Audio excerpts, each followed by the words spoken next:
MELF. Well, hello everybody. How's it going?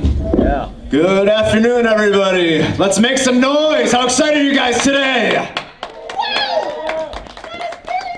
Come on, I think you guys can do even better than that. I said, let's make some noise.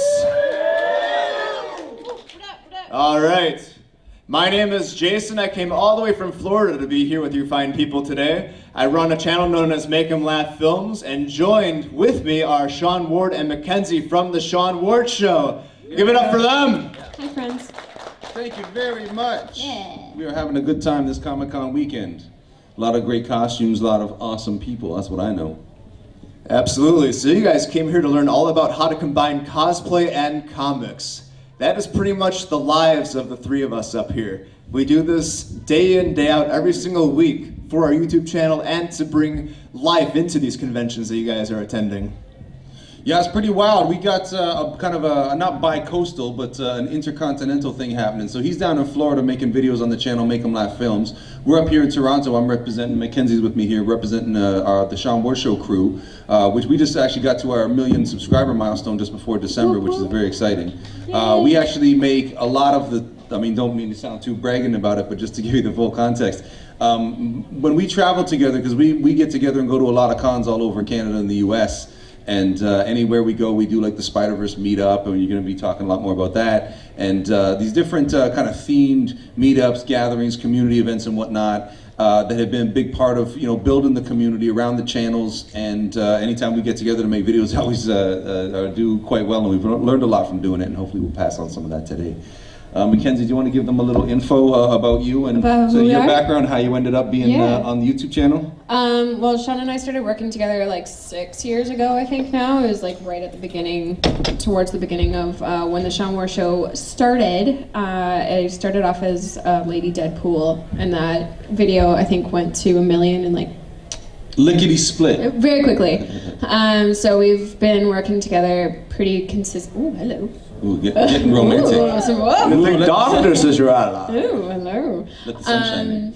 So we, since then, have been working pretty closely together and been producing and creating videos every week, every Friday, or give and take.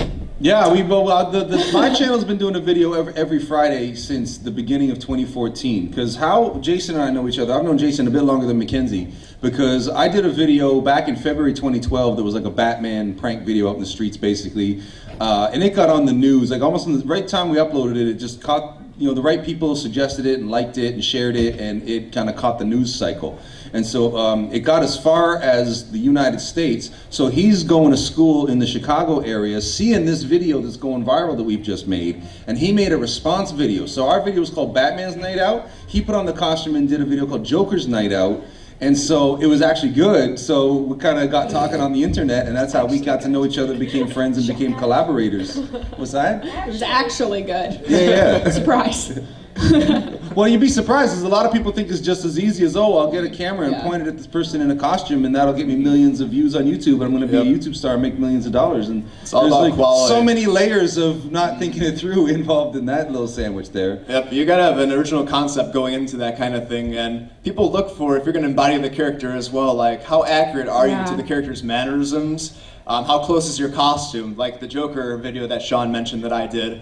I tried to do my best to replicate every aspect of Heath Ledger's Joker costume, the characters and everything. And then you want to have that fun aspect as well. People are more apt to watch those kinds of videos or join your cosplay meetups if you have that fun factor where you invite other people to attend, encourage other people to join in. Hey, if you want to get like a Joker Harley Quinn meetup going, which we're actually doing tomorrow here at 2 o'clock, bring other people to the fold into your repertoire then. Yep.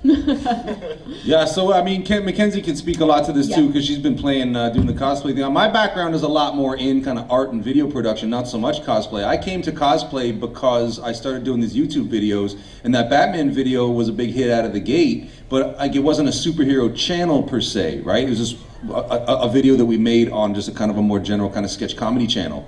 And because, you know, I've been a superhero lover, and all I've ever cared about my whole life basically is like nothing's ever been a higher priority than like the next hot superhero movie coming out, right? And to me, it all just feels like pop culture is a big show being put on just for me these days. But it was the videos that I made that had superheroes in it just happened to be the ones that did well. And I'm like, well, because I'm a superhero fan since, you know, childhood, that makes sense because that's what I know. So then I started meeting the cosplayers who I would start inviting into the videos, and then, you know, got involved with it. And now we've got this community that stretches literally from Florida up to Toronto, and then because of the cons we've gone to, across to LA. I don't think you've been up to Seattle yet, coast to coast. Yeah, it's pretty great. We get to go to these Comic-Cons all over the country and meet all kinds of people. And everywhere we go, we know we're going to be able to organize a Spider-Verse meetup, and we're going to get a lot of Spider-Man out, and the video is going to be good and do well, and it's pretty great that way. One thing I want to set Jason up right here because he's down in Florida in Brevard County. And he is friends with a guy named Pete who owns a store called Vieira Comics. So they've actually been able to take this community aspect and actually like take it very, very literally by organizing meetups in this location. So they've got this comic book store that's sort of like the cosplay community hub down in the Space Coast of Florida. Tell them a little bit about how that happened and what you've been able to do with that. Yeah, Vieira Comics is the cosplay capital of the Space Coast in Florida, and we've been very fortunate to build a cosplay community of like-minded creative people down over there. It's also the main hub for our YouTube channel. So every single week we're doing something there, whether it's a cosplay themed event like Deadpool Day, Batman Day, Marvel vs. DC Day, you name it. We've done movie premiere events originating at the comic book shop and then going in character to the local movie theater for our events as the entire Justice League or the Avengers, you name it. And we film literally almost all of our parodies there. We just wrapped up a big Justice League parody. But essentially, the comic book shop acts as a hub where you could bring in cosplayers, but also other creative people like artists, photographers, and we've actually had photography days with cosplay characters. We like to think of them as mini Comicons within the comic book shop.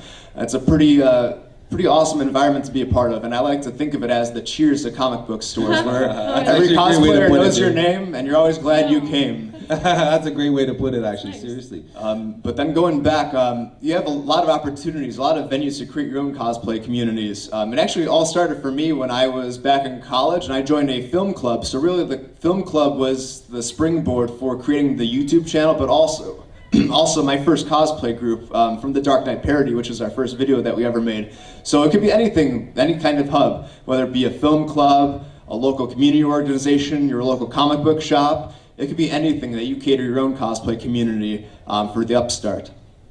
Yeah, and Mackenzie over here, she's got more of a background. So he kind of comes at it from sort of the filmmaker background through school, through the film club. I come at it through more of like a guerrilla filmmaking, because my background was making my own comic books and then making videos to put on a screen at the pub where I've booked the release event for my next comic book. So putting those videos on YouTube was how I got involved in YouTube, but it was just so that the people who were at the party could like see the video after they went home. And then that, you know, kind of trickled and snowballed into a few different things that have now coalesced into the YouTube channel that we run. Mackenzie's background is much more as a cosplayer. So she's just somebody who has favorite characters and been doing costumes for years. And the one thing I want to throw over to you, Mackenzie, is to find out a little bit about how you feel, like you've got the background as a performer, as a dancer, as an actor. Yes.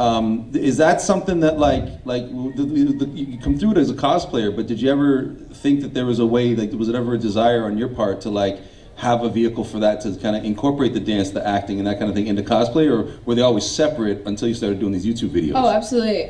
Well, I obviously started as a dancer and an actress before I even really knew what cosplay was, and then in meeting you and starting working with the show, I found such a great creative outlet to bring those characters that everyone loves, like Harley Quinn, Mary Jane, I don't know, what other, Deadpool. Thank you. What do I do? And bring the actual characteristics forward. So there are cosplayers that will play the characters that they are fans of, but it's not always that you get to see like the mannerisms take form. And that's what I really enjoy about doing the videos with Sean, is that especially for Harley Quinn, she's like the most fun character to be in the whole world, because you just get to cause mischief and shenanigans and talk with a really high-pitched voice. nice.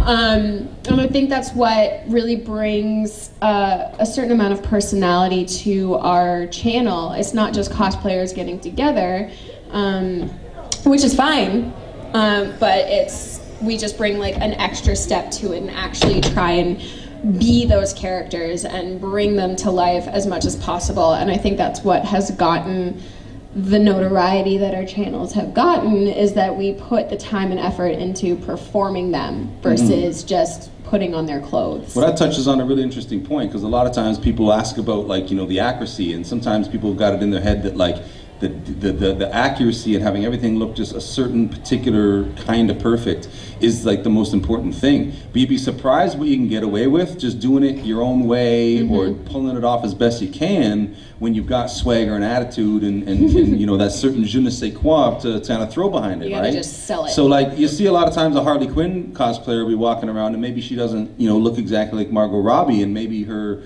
you know, costume is like half store-bought, half she made it herself, or she's trying something new that they didn't do in the movie, or she's missing a detail that somebody would pick out as, you know, something you recognize in the movie. But she's walking around throwing the bat and doing the voice and this kind of thing, and even if she's not getting it cartoon perfect, everybody wants a picture, because it's less about you know, getting it quote-unquote right as much as just bringing the spirit and the energy to it. I can even attest to that when we did Emerald City Con in Seattle. Napper in the front row came with me to that one. He was playing Spider-Man and helped me with the camera. And I was doing Kylo Ren, and what I discovered there was that you see all these Kylo Ren cosplayers and they're carrying around the lightsaber, but because I didn't have a lightsaber, my hands are free, I'm able to be more interactive with people, fancy-free. And I had a lot of people come up going, "Oh man, your costume looks so great." But it wasn't such a great costume, better than these like actual screen accurate ones that people were walking around in. It was just because I'm having a fun energy, interacting with people, bouncing off the walls kind of energy that people were responding to, and it just triggered in their mind. The only way they could express it was like, "Oh, great costume," but I kind of knew what they really meant with that. One thing I want to do right now is put it out to just find out if anybody's got any questions, because we know we got a very, very limited time here, and a lot of people are curious about, you know, kind of this intersection of cosplay, Comicon, YouTube, this sort of thing. Or we can just keep telling you stories. Anybody got any questions out there? Put your hand up if you do. What was it that drew you guys to this panel, just out of curiosity? Just sounded interesting. Cool. What's over here? Question over here. Copyright infringements you guys have to worry about? Oh, that's actually one of the most common. If we had an FAQ on the website, that would be the first question. And I've actually done a lot of looking into this, because, you know, we got to watch our ass. And it comes down to what we're doing counts as fair use, because it's parody. We're not representing that we are Spider-Man. So it comes down to this issue of, could anybody reasonably see it and think that it's actually a real product? Are we competing with the real product in any kind of marketplace? And we're clearly not. Also, then so those, you know, companies like Disney have got really, really deep pockets, and if they wanted to put people like us out of business, they could. But what happened is, as YouTube kind of grew, the cat that got let out of the bag was all these people like us doing these parody videos, and how do you police all of that? Previous to that, you'd see these people that are making these fan films. Like, how many people have seen that, like, Batman fan film where, like, he's chasing Joker and then he ends up that he's like he meets an alien. Batman Dead End. Yeah, Batman Dead End. And then that same guy followed up and made a fan film that was like his idea of a world's finest Superman meets Batman trailer. This is back in like late 90s, early 2000s, so there was no YouTube yet. So that kind of thing they used to be really litigious about. And like a guy like that would be like pressing his DVDs and going, because there's no YouTube, right? He's pressing his DVDs and going out to the Comicon and selling them. And they started throwing the lawyers at guys like that. But they all took a cue for George Lucas is actually our hero right now in this aspect of it, because he was always very permissive about people doing stuff with Star Wars. There was once a time when you could go to the Star Wars website and all of the sound effects for the blasters and the lightsabers, the actual like perfect movie files were just on the website for you to use for your fan films for free, right? That was George Lucas's attitude. And so the people who own the rights to these characters sort of saw over time that they almost count on people like us now being part of the buzz around these movies coming out. Yeah. Right? So when people are on YouTube and they're watching videos, whether it's us or whoever, that's about Infinity War and Deadpool 2 and all this kinds of stuff, they're just like having their brains steeped like tea in the marketing of these, let's not split hairs here, these giant corporate products at the end of the day, right? And so it's kind of, we sort of have thrown ourselves wholeheartedly into the marketing machine for these things. Yeah, absolutely. Free advertising, and imitation is the sincerest form of flattery at the same time.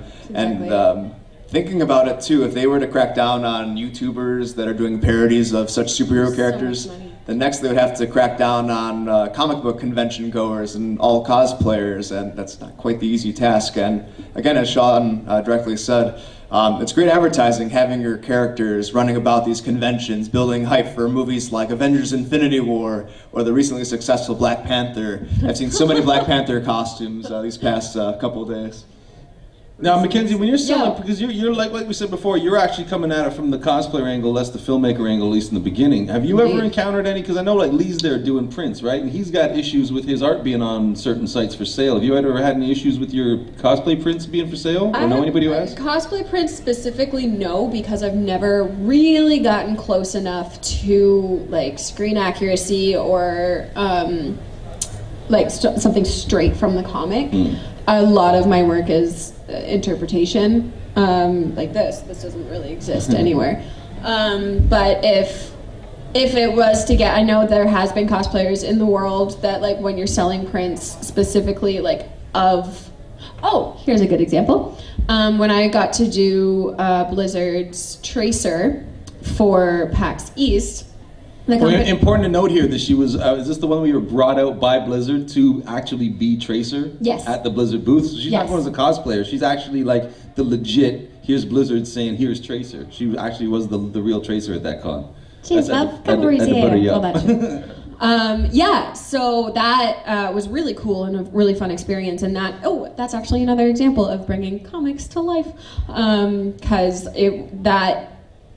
there you see a lot of Tracer cosplayers, but like that, I put the actor-y kind of research into the role that was doing the accent and doing the mannerisms and having that same kind of personality and making sure that I knew all of the victory poses. And I don't know if anyone plays Overwatch, but yeah, hey, what's up?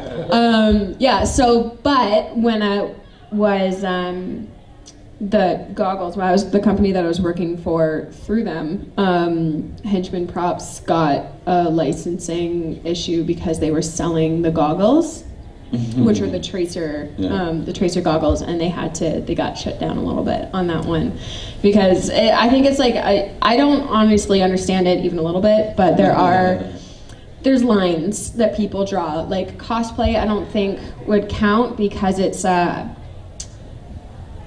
imitation almost, like a, what did you say, flattery? I don't know. Imitation is the sincerest form of flattery. Exactly. I'll give you a really great example, jump in there. I just wanted to follow up, because there's a really great example here that I think people find informative, is you might have seen in the media over the last year or two, there's been like one YouTube controversy after another. One of them was called the YouTube Adpocalypse, where they brought out a whole bunch of new rules about, you know, a new status of not suitable for most advertisers. And then they brought out tighter rules about what can even have ads on in the first place, and then tighter rules about who can put ads on their videos and whatnot.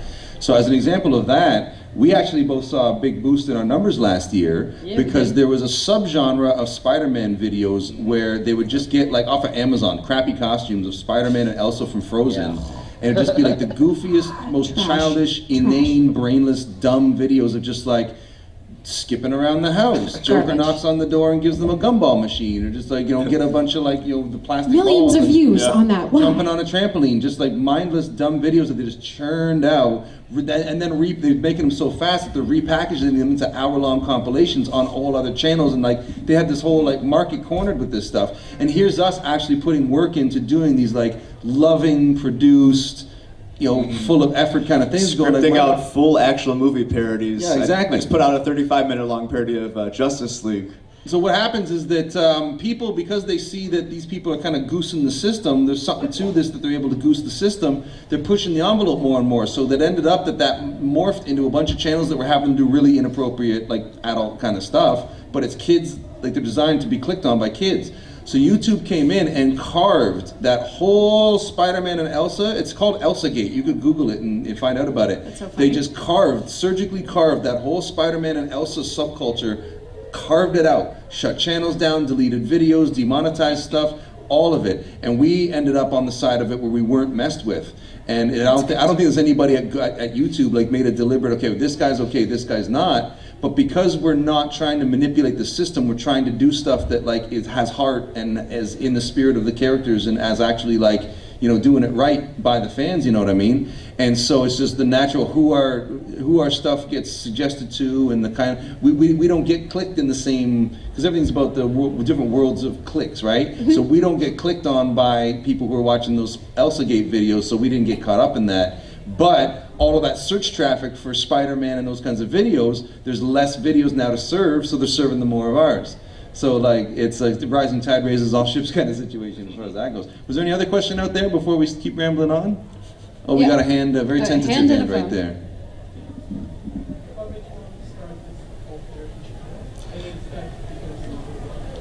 The love of it, the pure love of it. I started my channel with the Dark Knight parody that we did, and it was just from seeing Heath Ledger's impeccable performance as the Joker from those first trailers, and then I saw this other channel called Evil Iguana, and they did a Dark Knight parody, and that was inspirational. Like, hey, I've always wanted to get into acting, I want to try out cosplay, let me do this. So I bought an accurate Heath Ledger Joker costume. I met some local fellow actors at the University of Illinois, joined the film club all together, casted them all, and we just went to town filming that first parody, and it's nearly like an hour long, but purely for the love of it, and also just to tribute what we love, whether it's Marvel movies, DC movies, or the comic book characters, bring them to life at conventions or for these videos. I'd say perseverance is the key to success. Well, yeah, perseverance is a big part of it, and I actually learned a really important lesson when I listened to some advice that I got from somebody who worked at Google, and they said to me, think about, because she's talking about having a regular schedule. I say I'm going to post once a week, or just having a regular schedule that I can promote. And I said, yeah, but I treat my videos like little movies, and I want to put them out when they're good and when they're done and they're all art, right? And this kind of thing. She said, nah, forget all that. Here's what you think about: the behavior you want your audience to exhibit, right? You want to train them to get into the habit of thinking like, oh, Sean puts out a video every week. It's been about a week since I looked. Let's see what he's got new, right? That this is what you want to encourage in people. So I just, as an experiment, really said, you know what? I'm going to give that a try. I'm going to try putting a video up, because I was actually at a transitional stage where that Batman thing had done what I could with it. The guy in the costume, he kind of went off and did his own thing, and I'm sort of now in a spot where it's like, okay, well, what can I do with this sort of like thing that has sprouted? So I said, well, this is as good as idea as anyway. This is go every week with this video thing. So I put up a video every Friday from the beginning of January 2014, when we got back from that Christmas break, all the way to now. And what I noticed was that instead of like, when we're making the videos and hoping that they go viral, you'd see the one that does viral spike and then just down to nothing, then spiral spike and down to nothing when you're looking at the analytics. But then about 3 months, around March, after doing them every week, it started kind of, not the viral spike and then nothing, but this subtle lift. And it's like, oh, okay, maybe we're onto something. And what it comes down to is like the importance, and this is beyond the internet, and this is a message for you in the front row right there, my brother. The whole thing about being prolific, the more work you put out, the better you're going to get faster, and the more stuff you've done, because you don't ever know. This is the biggest lesson I think all of us have learned, is you can't craft something being like a viral hit. The stuff that takes off, you'll have no idea what one it's going to be, and it won't be the one that you think is going to be. Like, that one of all the ones is the one that caught, you know what I mean? So the more stuff you make, the better you're going to get faster, and the more stuff is out there for something to go big for you, you know what I mean? Yeah, and so when I see a guy like this guy in the front row in the red sweater, I'm talking to you because I'm jealous of you right now. Because you're at a panel like us, that like when I was your age, there was nothing like this for me to go to. There wasn't the same kind of world of Comicon. And so when I think of, if I could have like started thinking about the kind of dreams that I have and the kind of person I want to be when I grow up, and if I could have started like, you don't even have to work at it, you got used to work at it, but just to be thinking about it and having ideas about it and being inspired and whatnot, you know what I mean? Like you got so much time to like try things and get good at things and do cool stuff and this kind of thing. So good looking out. I'm happy to see you out here, bud. Absolutely. Thanks for coming and learning. Having that dedication, going back to perseverance with it, say you make a parody and it doesn't quite take off as much as you hoped. Say it only gets 100 videos as opposed to that million that you're hoping for. Don't give up on that. Keep pumping out videos on a regular basis. I try to pump out 1 to 2 videos a week, and that kind of snowballs. That takes off after time, as Sean was saying. Putting the similar content, it kind of snowballs and feeds off of each other. But then as it starts to take off, and as it gets noticed, then all that hard work, that stubbornness to succeed pays off then, because more doors open up. Say you start out going to conventions as just an attendee, paying your way for it. film, you film your content, film some parody videos on the floor, organize some cosplay meetups. Over time, you're going to start to get noticed more and more by these convention organizers. Or say that a local convention doesn't quite look your way or give you that opportunity. Persevere. Still have that dedication to filming those videos, networking with like-minded cosplayers who could join your team then. And then after putting in that work, you're getting noticed by these even bigger conventions. Like, we're fortunate enough to be invited to attend as guests now at conventions like Toronto Comicon, at Fan Expo, MegaCon Orlando. And that's all because of the hard work that we put into it day in, day out. We just have that stubbornness to succeed. And you may encounter naysayers along the way, but they're not the ones that are risking themselves. They're not putting out content, doing what they love to do, like we are. Well, that's they're an important hiding point. behind a computer screen. One of the questions that we get asked every now and then, because if you start putting yourself out there online, and forget about cosplay or YouTube, just if you're painting, you're writing songs, whatever it is you're doing, and you're putting it out for the public to see, eventually somebody's gonna think that you're onto something, even if you don't realize it yet. They're gonna think that you're onto something, and they don't want you to succeed when they could have succeeded, so they're gonna try to shut you down, right? And that's what haters are. And the best way to respond to that is just keep on succeeding. Well, yeah, the attitude that I took, in the beginning of my career, where I started making, I had no education, I didn't go to college, university, I just had no education, no money, I didn't have my own computer. I started drawing comic books because I could afford a pen, a piece of paper and a marker. I didn't have a computer, I didn't have a smartphone. I was starving artist styles, right? So I'm drawing my own comic books and going out to sell them on Queen Street. I had nothing to base the idea on that I'm going to be a success at this, other than my own vision and stubbornness. So when I started getting haters, that wasn't a challenge for me, because my first gut reaction was, oh my God, look at the things that the gossip magazines say about celebrities. So people are starting to say that about me. That must mean that they see me in that same light, right? And that's how my attitude has been about haters really my whole life. And that, I think, is a big part of the reason why I was able to keep pushing, because it's just oh, okay, that's encouraging to me if I'm getting haters, because it means I'm doing something that's impacting people, you know what I mean? I can't tell you how many times I've uploaded a new video to only receive a comment several minutes later, this is stupid, not funny. Oh, the number of this is dumb, but you're like, what are you talking about it? Waste of time, but that's a sign that you're reaching a new market. That's someone else that hasn't seen your video yet, and that's usually a good indicator that that video you just released is about to start taking off. And then lo and behold, a good chunk of those have gotten over 1 million views then. For sure. I think we got to take one more question, because then we got to split and go up to the Spider-Verse meetup that's happening up in the Skywalk. We have a big flash mob / party coming up in literally 10-15 minutes. So if you guys are interested in joining to see the behind-the-scenes action of Make 'em Laugh Films and the Sean Ward Show, follow us upstairs. Yeah. So do we have any last questions? Anybody got any burning topics? Right in the front row. There you go. You had nearly 100 or 1,000 subscribers. How did you get your video viral? There's no one right answer for this. It's usually the whole set of variables at play at once, and it really depends on the video itself too, because one video going viral is a lot different from, say, a different video, like the Batman's Night Out video. I think an important point, I've talked about this a lot, because when I started making videos that were going viral, and I didn't have, the channel hadn't built up to what it is yet, so it was just a channel that had made a viral video or two, right? So people would be asking me, oh, how do you make a video go viral? And the answer is always you can't make a video go viral. That's the whole point of things going viral, is just it's this thing that just took off. Nobody could have predicted that, right? Yeah. The thing that's more important to do is to think about it in terms of slowly building a library of content and building a following over time.